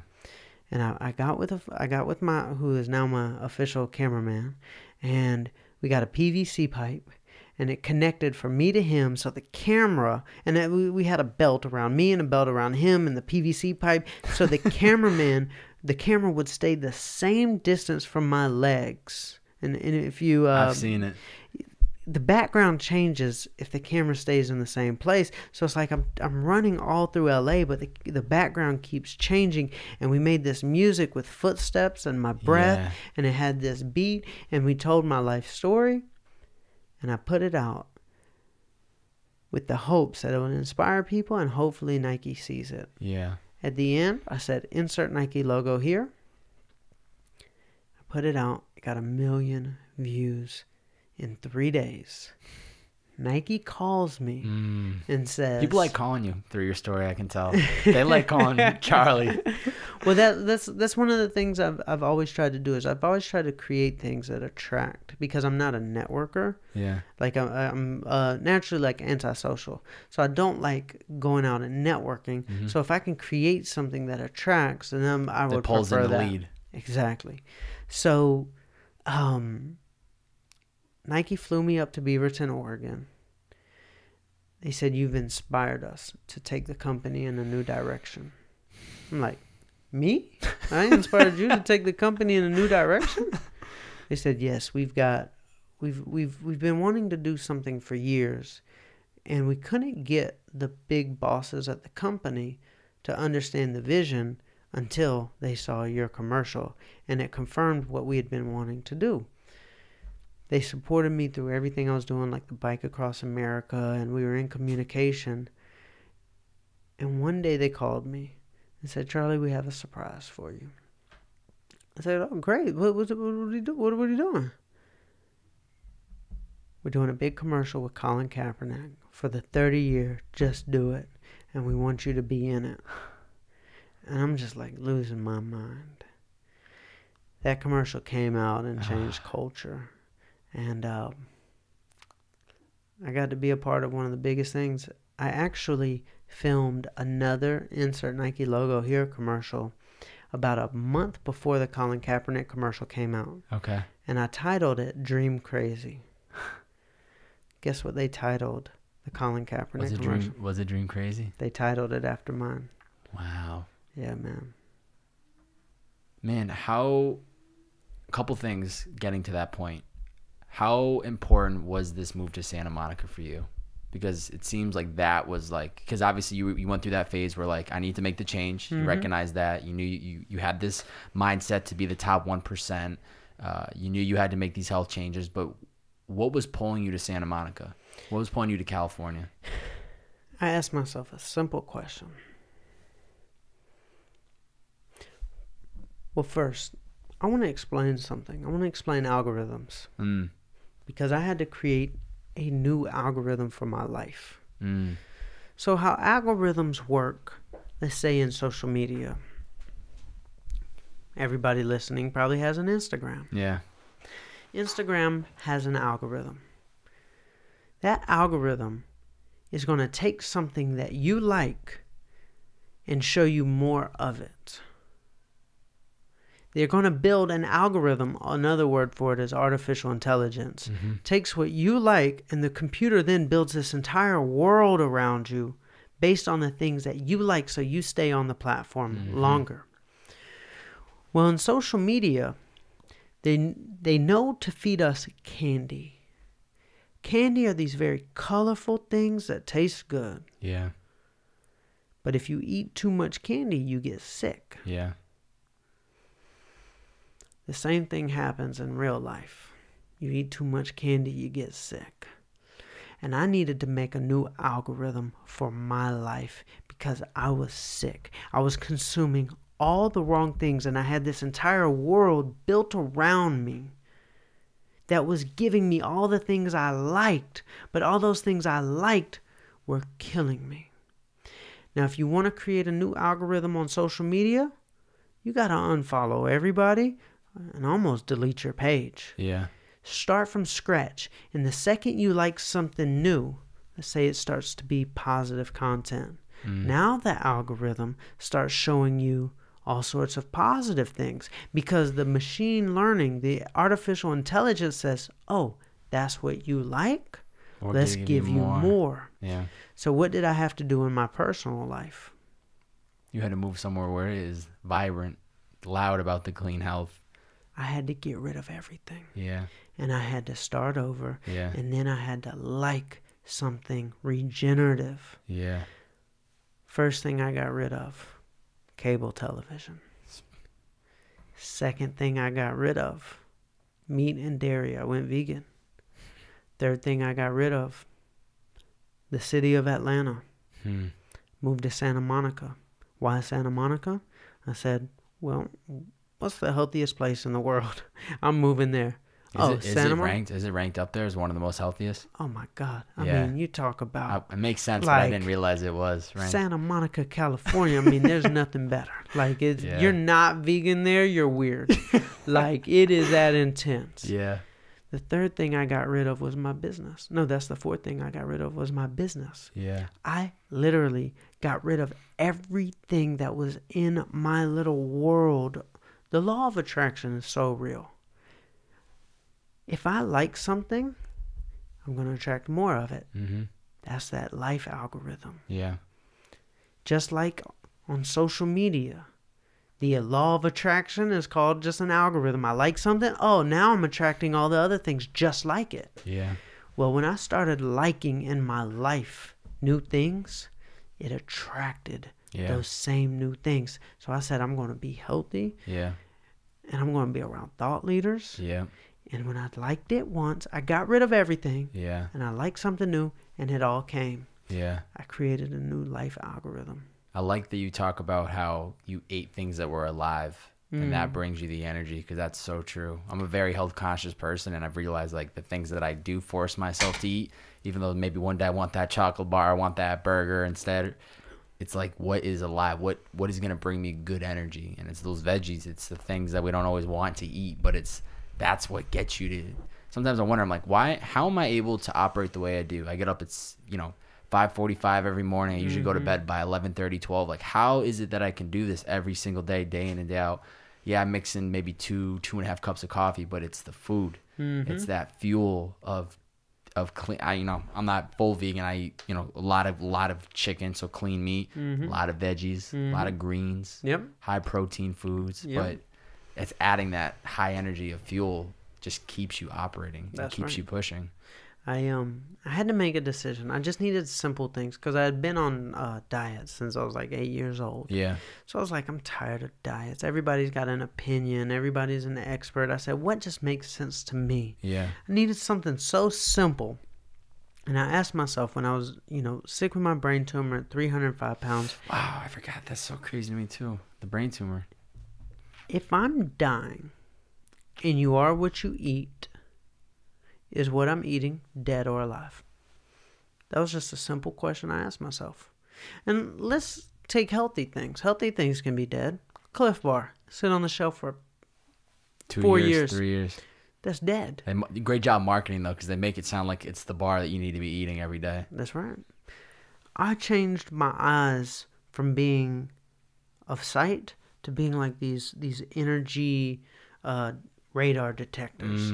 I want to see, okay, if I look at a Cliff Bar, what's the frequency coming off of it? Wow. If it can sit there for 4 years, I mean, there's no energy coming off of it. It's dead. Yeah. Or salt or oil. These things are just dead. They can literally be in the cabinet. But when I look at a sweet potato or an orange or something of this sort, things that I find actually taste good, and I look at it with my radar, the frequency is so high. And we always hear the term, oh man, you're glowing. Oh, you're full of life, or you're full of energy, or you're not tired. Well, guess what? I'm eating high frequency, high energy living things. Yeah. I'm not eating things that are dead. Yeah. I want something that is glowing if I want to be glowing. Yeah. Charlie, how you always so positive? I'm eating alive, living frequencies. And so I'm a higher frequency. And that also helped me attract so many more things in my life. All the positive things. Mm-hmm. And that's what I love about LA. There's just a lot of that positive energy. Mm-hmm. What part of the triathlon was the most difficult for you? I know, obviously, in order, it would make sense that you might say the running because that's the last part. But for you, run, because I'm still heavy. Yeah. I'm still heavy to this date. So there's a lot of gravity with running. Yeah.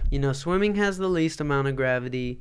the biking, a little bit more gravity, but not much, and then running all the gravity. Why did you choose New Zealand out of all the places in the world you could do it? It was just like, just imagine like, hey man, I'm doing an Ironman in Chattanooga, Tennessee. It's just like, oh, Ironman. But if I say, man, I'm doing an Ironman in New Zealand, you're like, oh, in New Zealand? Yeah, it was just awesome to me. Pulling you out of that environment. I was like, if I'm going to do an Ironman, we got to be awesome. Yeah. Like when I like film it, like it's going to be beautiful. I just wanted it to be amazing. Yeah. Something that's like really pulling you away from the world that you're already living in. Mm-hmm. Man. Talk to me about the dream tour. The Dream Machine. Yeah, the Dream Machine tour, excuse me. I love that. Even when I was coming across like the bus and just seeing like people were tagging it up with their dreams, and then it was just connecting the dot that you were coming from the music industry life, that knowing like he created a separate tour where he's biking across the country with your best friend Scott Cameron. Yeah, man. It was like, man, it makes so much sense that he's now pivoting from the music career. He's going healthy. He's like giving back to the world.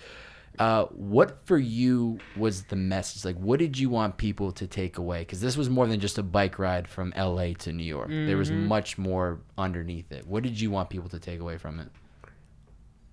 When I went back and asked myself, what was my dream when I was 8? Our dreams are our truest truth. Before society tells you what's realistic, we're all born with a dream. Yeah. And I forgot for many years what my dream was.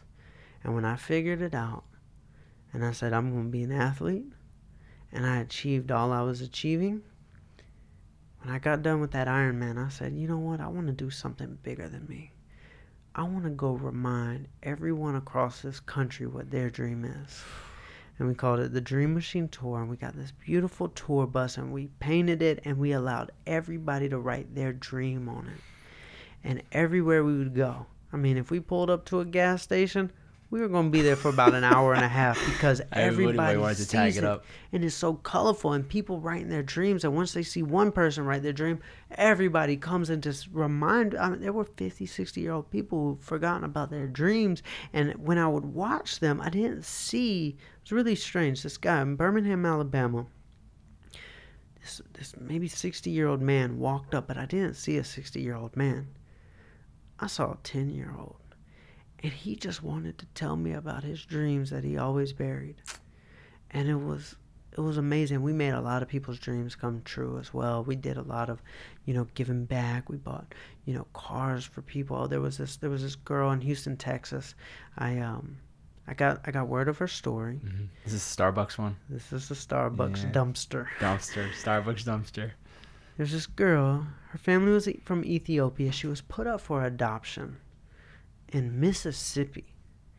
She was in a family that abused her, and when she turned about 15, she got the police involved. The police got her out of the situation. She actually ended up homeless, going to school, working at Starbucks to save for college, became a straight A student, bought her own little apartment.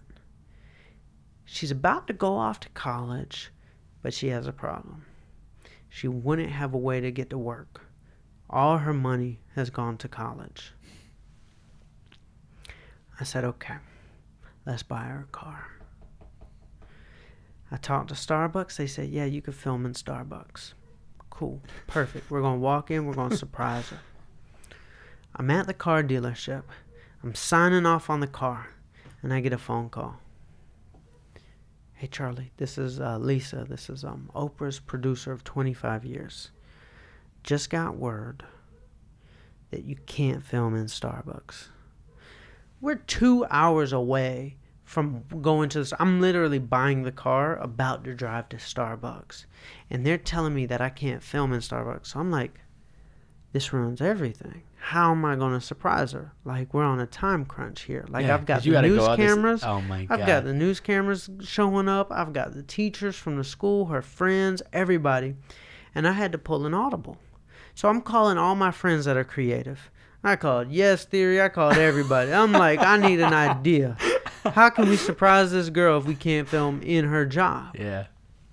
And she had like somewhere else to go after work, like at the school, because it was around graduation time. So we had to do You knew this. exactly where she was going to be in the time that you had. So I asked the manager. I asked the manager of Starbucks, "Can I film outside of Starbucks, like in the parking lot?" I said, "Sure." I said, "Okay. I just need her to take out the trash. That's all I need you to do. Just tell her Pass to her the take out bag." the trash." So we have the news cameras hiding behind trees and behind cars. We have our friends, families hiding. Everybody's hiding. We have hidden cameras set up all around the dumpster. I'm in the dumpster. It was hot. It was summertime. Oh, I'm hot. I've and got a I- oh mister my and a God. fan, and I get in the dumpster, and I was on speakerphone. And I had somebody who was hiding behind a tree keep me updated with where Where she Siona is. was. Yeah. And he said, "Siona's headed to the dumpsters." I'm like, please have her go to the dumpster on the left and not the one on the right. Because if she goes to the one on the right, Screwed. everything is ruined. Yeah. Because I won't be able to surprise her. There's Yeah. two different dumpsters. They're not even beside each other. They're like different, like entire structures. Yeah. And he says, "She's going to the one on the right." I'm like, freaking A. How am I going to give this car away if she doesn't come? And then, so she put some trash in the one on the right. And then I'm just like thinking, okay, I've got to pop out somehow and like run after her. And then he said, hold on, she's coming to the one on the left now. I said, perfect. I hop out the dumpster Yeah. with balloons. Oh, man. And the lid like smacks me in the face, and I said, "Siona!" And she gets terrified. Yeah. She is crying, and I'm like, "No, I'm sorry." And then like I'm like stuck in the dumpster. She's like running away, and I'm like, "Siona, hold on!" And I'm like trying to get out the dumpster, and I like fall out, and then I run over to her. She's like on the ground crying, and I'm like, "Oh no, I'm so sorry. I just wanted to buy you a car." And then the car comes out, and the cameras come out, all the news cameras and her friends and everybody, and the car has this big red bow on it. And I said, "Siona, look, I bought you a car so you would be able to get to work when you go to college." And she's just boo-hooing, and it was just the most amazing experience ever. Oh, man. How did you guys fund the bus, the giving the car away, the paying for somebody's house? I challenged corporations. I challenged people. Eamon, he's a CEO of a big social media company called Vero. He helped out. This company in Texas called Aceable. They helped out. Cannondale Bikes, Icon Meals. I mean, we just rallied the troops. We just made phone calls, told people what our vision was. Yeah. And it wasn't just like a pitch deck. Yeah. Like, we were actually putting all our steps forward to do it with or without. Like, if we didn't have money, we were just going to do it without a bus. Yeah. You know, but we were putting all the steps forward so people believed it was real. Wow. How do you plan, because the whole thing is to change 1 million lives. Mm-hmm. It's a lot of people, and it's crazy because you go from like the CEO Charlie, the $1 million, we're making money doing the music biz, but now it's like it's really not. It's still about a number, but now it's about like changing lives. How do you think that's gonna play out moving forward? How else do you vision touching 1 million lives? Because that's a lot of people. It's a lot of people, man. Yeah, and that's more than just you putting up a YouTube video and getting 1 million plays. It's more about actually tangibly like touching somebody. That's what it's all about, man.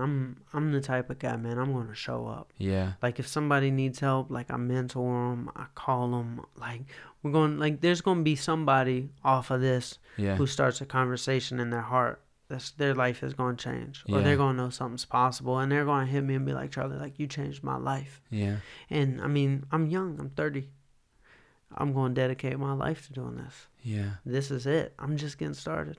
This is just the beginning of chapter 2 of my life. Yeah. So it's going to be a lot of transformation going on in this world after I'm done. Yeah.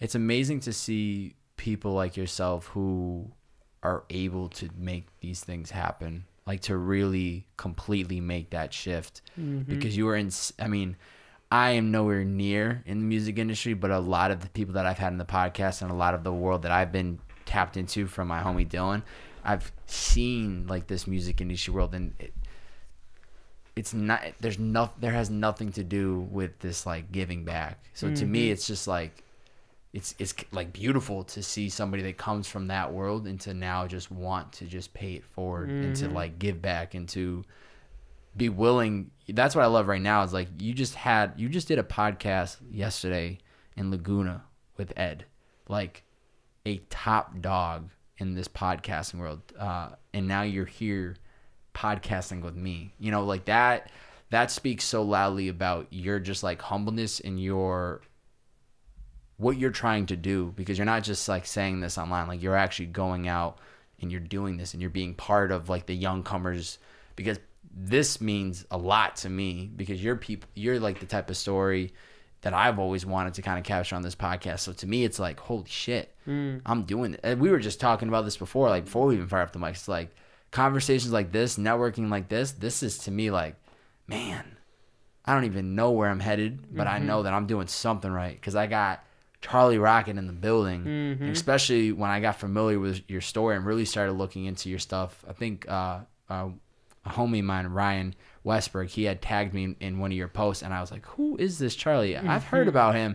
And then I started seeing all your content, and it was just like, wow, this guy really is making this shit happen. You just reminded me of something else I'm adding Please to my add list. it to your to-do list. I have a list of topics that you have reminded me Good, about man. today. That's what it's about. We're here to hit that refresh button. We're here to make sure you got everything lined up. You're such a smart dude. Like, I'm not. You know what's crazy? You know what's funny? I've realized, man, it's not about being the smartest bulb in the bunch. Because in college, I wasn't. I was not the smartest dude. I just realized it just comes down to work ethic. How bad do you want something? How much more are you willing to show up than that other person? We were talking about before you even got here. It's like I see these YouTubers out there that are super successful, right? I'm just using them as an example. They're making a lot of money. They wake up every day and create, but yet they still are only putting out 1-2 videos a day or a week, excuse me, right? I'm looking at it as like, man, if I had the ability to wake up every day and financially I was at a spot where my bills were paid, I had enough to buy food, I'm not worried about driving the Lambo, I'm not worried about anything else, but I had a headspace where I knew financially I was good, I would be pumping out content every single day. Podcasts, blogs, behind the scenes, going to studio spaces. I already got it laid out in my head. So to me, it's really not about being the smartest. It's not about having the most money in your bank account. It's how bad do you want it? Because the ones that are willing to keep their head down, just to keep their eyes on the prize, man, they really do come out on top. It's just more about that long play, that consistency of doing it when nobody's paying attention. And then all of a sudden it seems like that overnight success, and it never is. And they pop up, and it was like, how did this happen? Beautiful. I just thought of something. Could you get me a piece of paper and a pen by any chance? You want one right here? Yeah. Yep. I don't need it for right now, but please give it to me. Yep. I'm always thinking ahead. You can write down whatever you need. Man, you got the... All right, perfect. Okay. You like that? Well You like the notepad, though. Come on, man. You got it going on, bro. Yeah. You got all the branding. You're building a real brand. Yeah, I'm trying to. Well, everything you just said was amazing. I did not mean to Nah, I interrupt. got you. I know. You got something in your mind. What did I want? Gary Vee. You're a big fan of Gary Vee. What are your thoughts on him? Gary actually found me a long, long time ago in my early Travis Porter days. Really? He did this interview, and he somebody asked him, who is the next entrepreneur, Jay-Z type entrepreneur of the music industry? And he said, there's this kid by the name of CEO Charlie. And I'm like, wow, man. And he reached out to me through one of his friends, Mike Boyd, who works with him. He does a lot of the music. Aha, see? Now this is making sense. And Gary has supported me well over the years. And I mean, I've seen him just crush it. Literally and crush figuratively. It. Yeah. And yeah, man, Gary has just been this guy, man, he saw something in me. Yeah. And he reached out and he helped me. There was something he helped me with that changed the music industry, like in the mixtape culture. Like, it was a tweet to download. Oh, tweet to download? He was the first person to give, like, the technology to in the music industry. And I used it for Travis Porter. And I gave it to live mixtapes, and it became the industry standard with all mixtapes. Wow. To have it on DatPiff and live mixtapes to tweet to download. So that actually came from like Gary Vee, Charlie, and Travis Porter. Wow. All from the GOAT of Gary Vee. Yeah, man. He's the best. I had seen that interview he had done. Or it wasn't an interview, but you were one of his recent contents a couple months ago, and it was just you solo. Mm-hmm. So I knew that based on that video, I was like, I could tell there was a previous relationship established. Nobody's ever been on his Instagram just by themselves. I mean, on his YouTube just by himself. You're right. You're right. It was just me. It was just on you. On his YouTube. Yeah, on his YouTube. Yeah, man. Freaking Charlie, man. You're freaking everywhere, man. What's your definition of happiness? Okay. Happiness is something I haven't figured out. I probably never will figure out, but my only explanation for it is this. The universe is ever expanding. Yeah. That means like it's growing. So let's say we're in a river. It's flowing. Yeah. And it's flowing out. Yeah. When I'm happy is when I'm flowing with it. I'm doing something to move forward. If I'm idle, it's almost like going against the current. Yeah. Because if the universe is expanding and everything is moving but me, now there's all this pressure on me and I get depressed. Yeah. And if I'm going the wrong way, now I'm swimming upstream and I'm really depressed because everything's going that way and yet I'm going in. Yeah. So the only time I'm happy is when I'm moving forward. And it's not exactly the destination, but it's like I deal with weight issues and insecurities. If I lose 0.1 pounds in a day, I look at myself as, oh man, I'm happy. I'm about to be skinny. Yeah. If I'm in the same place or moving backwards, I'm depressed. Yeah. Or if my business is moving backwards or idle, I'm depressed. As long as I'm growing, I find the joy and the happiness.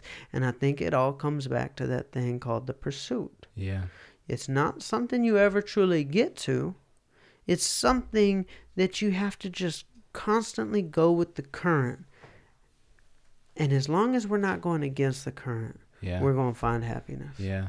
I think it's that pursuit of moving forward and that making small strides every single day. That ends up being like a high when you have something you're working on. You just see the little successes. Like I knew even waking up today, I was like, I know I'm recording a podcast today. I already won.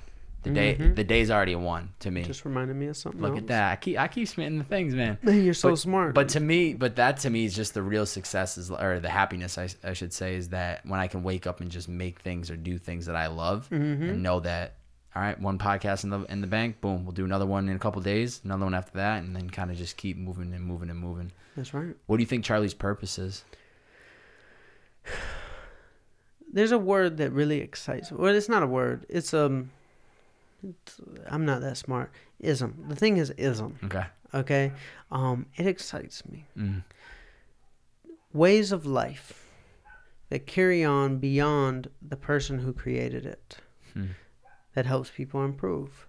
Let's say, for an example, it's very popular and it was created 2,000 years ago. Stoicism. Ism. Yeah. It's this thing that has these sets of rules that teach us something to be improved. And then there's these people who are out there preaching it. Veganism. I don't know who created it, but somebody did. Yeah. They gave it a set of rules. It's an ism. Or religions. They're isms. But they're there to teach us to be a better person. All religions are the same. Be better. These are the 10 Commandments. These are the different books that tell all these stories of how to be a better person. I'm vegan, and I'm on your podcast preaching it. Yeah. Like, I don't know who started it, but that might have been 100 years ago, 500, 10,000 years ago. I don't know. Yeah. But somebody started it. So I'm very excited about that. Yeah. I was put on this earth to get a lot accomplished. I was also told to be very open and vulnerable and honest about everything I'm going through. I'm never a you should guy. I never tell people what they should do, but I teach people through myself. If we take Marcus Aurelius, A lot of the Stoicism stuff came from him. He just wrote these journals. It's called The Meditations. It was a book, 2000, one of the best-selling books of all time, still to this day. Never meant for the public. He wrote journals to himself, and we have learned through it, and it has carried on for 2,000 years. I'm fascinated by that. Yeah. If I teach people a way of life through the things I've experienced, ongoing, maybe I could change the world. Yeah. I would love to have some sort of ism created by the time I'm gone that can carry on for maybe 2,000 years, that can teach the people what I've experienced on how I've improved. Yeah. That's real impact. Especially when you can, like you're saying, like journals, like 2,000 years, you know? Mm-hmm. It's all just through your experiences, all through what you've gone through. And think about what they were going through 2 years ago compared to what we're going through now. It's just, those are people that if we still know your name 2,000 years later, especially in that world that we were once living in, you clearly did something great. Because there's no YouTube video to look up them to see. I mean, you could probably maybe find some type of sketched picture, but there's no actual documentation. So it's like they're very few were able to create some type of like real impact, which is pretty. I don't want to die when I die. Yeah. Like, if we're not teaching people a way of life that's packaged a certain way, it's like if Tony Robbins were to die today, would it be over? Did he give us that thing that will carry on for 2,000 years? I'm afraid he isn't. You know, is Gary Vee giving us the thing that will carry on 2,000 years? I'm afraid he isn't. I don't want to die when I die. Yeah. I just don't. I want whatever I create for this world to not be about the views today. I mean, if we think about, I'm Christian. If we think about Jesus, he only had 12 followers. Like, he wasn't popular. He was the carpenter who hung out with poor people. Yeah. Maybe the most influential man in the history of the world had 12 followers. Now, if he came in on the horse with the armor and the sword, he probably would have had more. Definitely. But he was us. He was just a regular dude.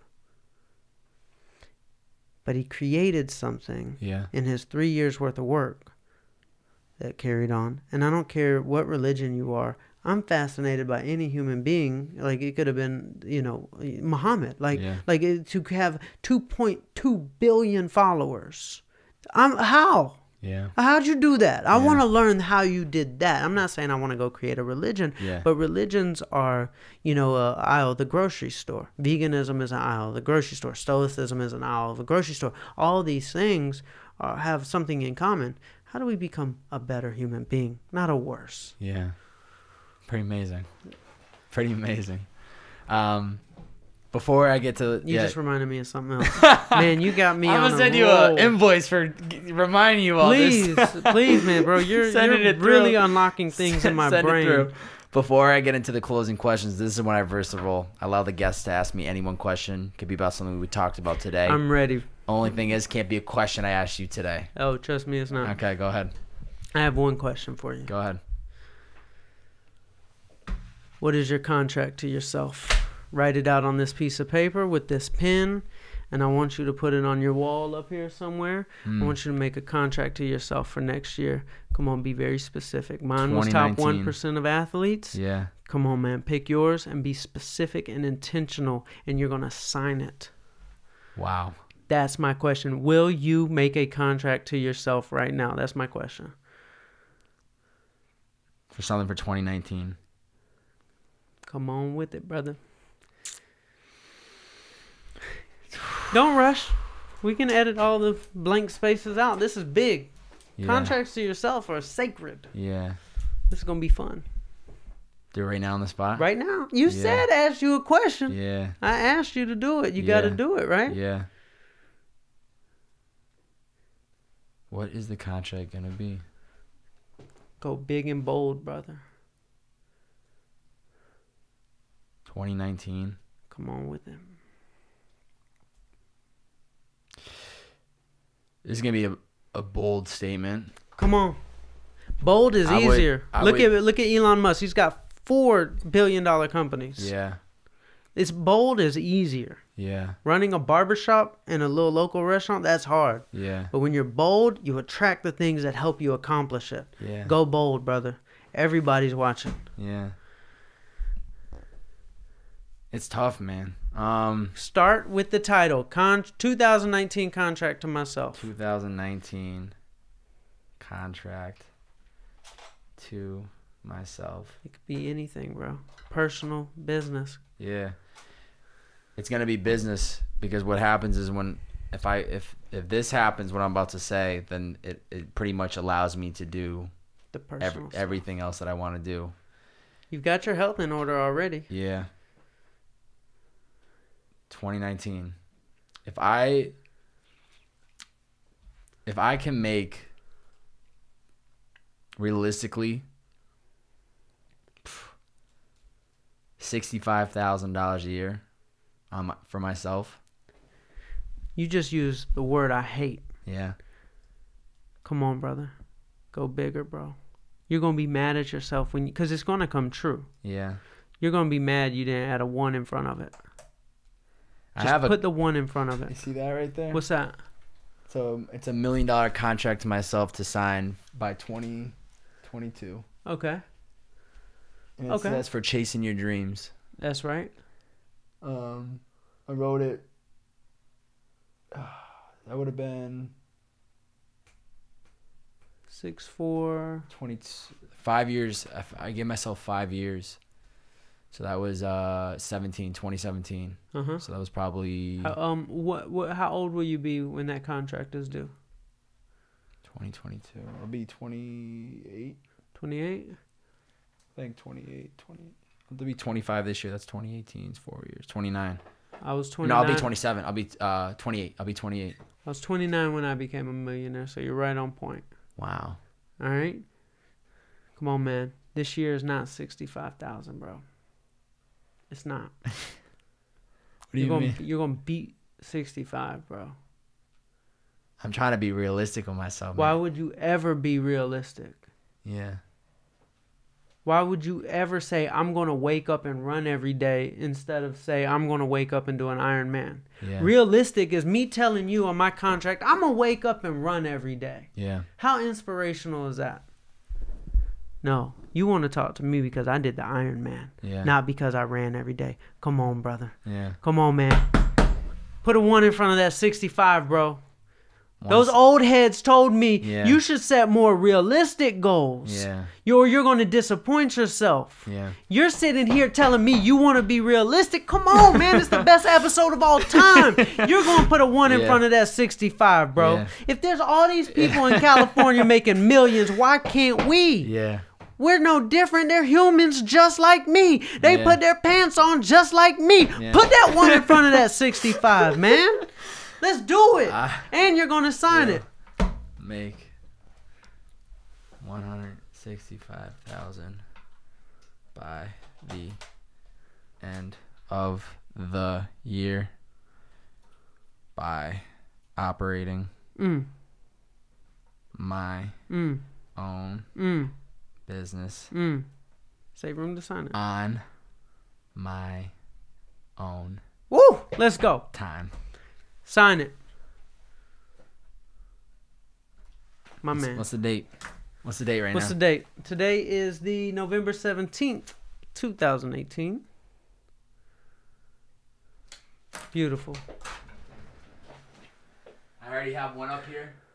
It says, I have a note already on my board that I have. I don't read it daily, but I should. On the back. Hold on. Before we get to that. Yeah. No, actually continue. This first note says, you will be great someday. All you need to do is show up, stay consistent, outwork everyone else, and believe in yourself. Done deal. So this will be the second one. On the back. Yep. I need you to write the following words. Okay. Believe bigger. Believe bigger. It's already done. Time hasn't caught up yet. It's already done. Time hasn't caught up yet. This right here is done. It's done, bro. Yeah.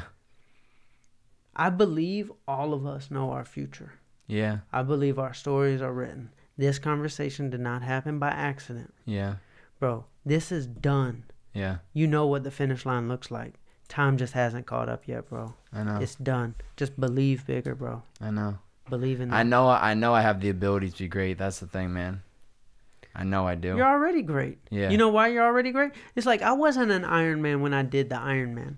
I was an Ironman because I woke up and did what Ironmen do every day. That's what makes you an Ironman, not crossing the finish line. I was an Ironman on day 1. Yeah. Because I literally woke up and did what Ironmen do. Yeah. All of them went through the same process. Yeah. You're already successful. You don't have to say someday. Bro, you are already there because you're waking up and doing it. Bro, look at this. Yeah, I know. Look at the Fortune 500, bro. Look at this. Look at the piece of paper, bro. You are waking up and doing what the successful do every day. So you're successful. Time just hasn't caught up yet, bro. Yeah. It's done. It's no question in my mind. And you ain't quit after 109, bro. It's done. Yeah. And the second you start believing bigger, it comes faster. Believe bigger. It's already time. Time hasn't caught up yet. Come on, brother. That right there has been the greatest episode in the history of Purpose. It definitely has been top dog. 2 closing questions. I really appreciate this. First off, now I gotta hold myself accountable to it. Everybody else is gonna hold it to you. Yeah, now everybody's gonna be chiming in on me, but we're gonna find a way to make that work. Where can people find you on social media? At Charlie on Instagram. So official. The person I had this week was at Jacob. Now I got at Charlie. I'm just gonna get everybody in Instagram with just the at their first name.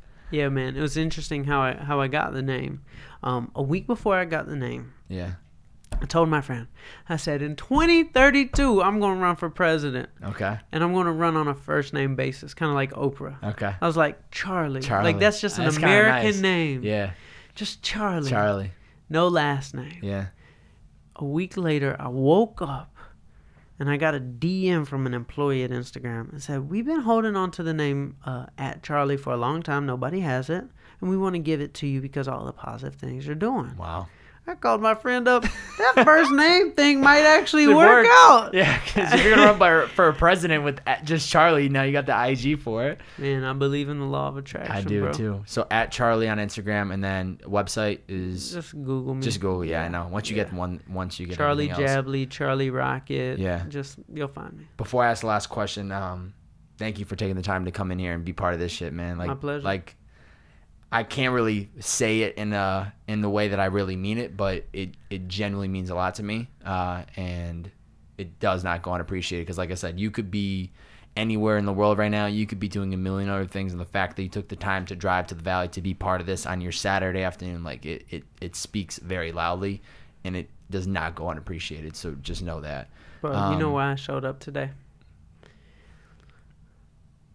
Remember on that Travis Porter mixtape? There was some song buried on the end of the mixtape. Yeah, yeah. And it became a hit and my Yeah, life yeah. changed forever. Yeah. Bro, that's going to be one of your episodes. And if it could be mine that changes your life because I showed up today, Yeah. all it takes is one. I know. One little thing. I know. And everything changes. I know. That's what I tricked myself into, just knowing today's the day. That's Phone right. call, one DM, one text message, one retweet, Yeah. one episode. It's just one. And you just trick yourself into that mentality, and time just kind of passes, and you're not worried because you're like, it's this one. It's this one. It's this one. It's just a matter of just knowing that it's only a matter of time before it actually pops off. But having that mindset has gotten me to keep going, and knowing, like, maybe this is the one. And if it's not this one, it's going to be the next one or the next one, and just kind of keep tricking it. Last question for you. For somebody that's listening, hasn't found that passion, hasn't found their purpose yet, they're looking, they're in the pursuit, what's the best 2 to 3 pieces of advice you'd give them? Okay, so for me, when I was a cameraman, was that my passion or purpose? No. But did I want to be great at it? Yeah. Yes. When I was a manager, was that my passion and purpose? No. But I wanted to be great at it. Yeah. So a lot of us beat ourselves up. Well, I don't know my purpose. I didn't know mine either. But I was going to be great at what I was trying to do. Yeah. So it's okay. I found my purpose at my rock bottom. Yeah. When I went back to my dream. And now I'm an athlete who's helping inspire people. That's my purpose. Yeah. Will that change? It might. It's okay for things to change. We change our outfits in the morning before we go out. Like, oh, I don't like that. It's okay to change. Yeah. So the tips I would give people is the one you just said. You said, oh, this is the one. You know what I call that? Delusional optimism. Be delusional. Tell yourself it's going to be easy. What do most of us do when we're about to go into something? Oh man, we gotta grind. Yeah. Oh man, this is gonna be hard, so I gotta stay focused. Yeah. First of all, grinding. No, I'm a grinder. Yeah. But saying grinding, if you think about that, that's just friction that's gonna just be hard, and I want to flow. Yeah. I want it to be easy. Yeah. I'm gonna show up every day, but guess how I'm gonna show up? Because I told myself it's gonna be easy. Just like you said, no. Today's the one. Yeah. My life will change today with one thing. Yeah. You're going to want to show up if you're thinking about, oh, just one thing? That's all I need? You're actually going to show up to where if you're like, man, I got to do 250 episodes before I blow up, you might not even start. Yeah. But your mind has this delusional optimism that, man, today is the day. Yeah. So you actually get out of that bed. Tell yourself it's going to be easy. Be a delusional optimist, even when everything is crashing around you. Yeah. And the third thing, tell yourself you're on a winning streak. I went to Starbucks this morning. I do this every morning. Mm-hmm. Double shot of espresso on ice. They say, sir, that would be $2.67. All that happiness for $2.67? I'm on a winning streak. That's a great deal because I'm going to be so much happier after I drink that than before. I'm on a winning streak. And then I go through a green light. I'm like, I'm on a winning streak. And I'm only looking for the wins. Yeah. Our brains are programmed to look for what we're thinking about. It's also the law of attraction. If I were to tell you green Priuses, now all of a sudden you start seeing it. Like, if you're looking for the wins, all of a sudden you're going to start seeing them. Yeah. And when you are focused on the winning streak you're on, Yeah. Starbucks, $2.67 for all that happiness? Take it. Oh, I'm on a winning streak. Take it. Green light, I'm on a winning streak. Yeah. Oh, like even if somebody answers my phone call, my friend, I'm on a winning streak. They answered. I'm literally looking for the wins in a delusionally optimistic way, and I'm telling myself everything's going to be easy. That would be my advice. Wow. Totally rocking, man. It's been a pleasure, brother. Thank you, man. Thank you for coming on the show. I'm excited for this. We'll catch you guys next time. See ya!